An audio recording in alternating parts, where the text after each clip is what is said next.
at Grindr, so much of what we do is centered around core and back strength.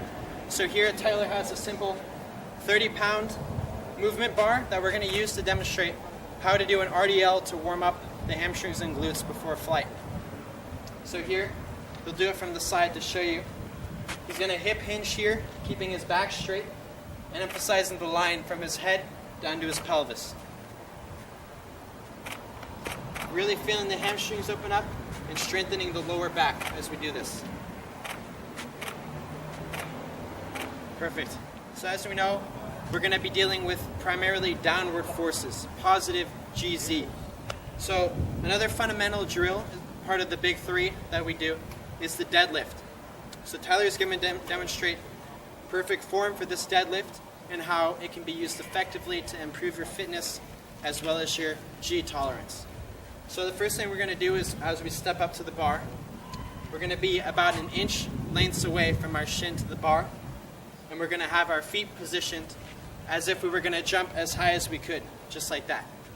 And the angle at which they're going to be pointing depends on your leverages or how long your legs and torso are, things like that.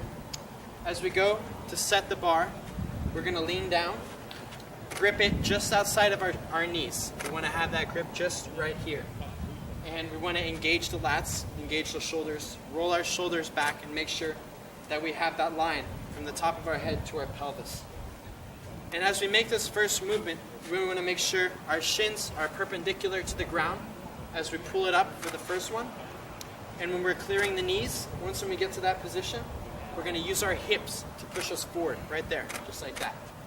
Making sure our core is straight, our hips are fully activated, and our arms are holding and supporting the weight effectively.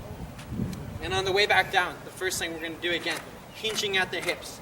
And once we clear the knees, we're making sure those shins are perpendicular and we're coming back down to the ground. Along with the deadlift, here's another variation of the big three you can do. It's called the shrug, to really combat the downward forces that are faced under high G environment. So a few of the key things to remember with this activity is going to be, first of all, getting a weight that you can manage. The second one's going to be having a straight core, making sure our head and spine are aligned, making sure our grip is just outside of our hips, and that our shoulders are locked and engaged. From there, you're just going to roll it up quick, just like that. Bam. Really feeling the engaging of the lats. One more time, just like that. Up, chest is out, shoulders are locked.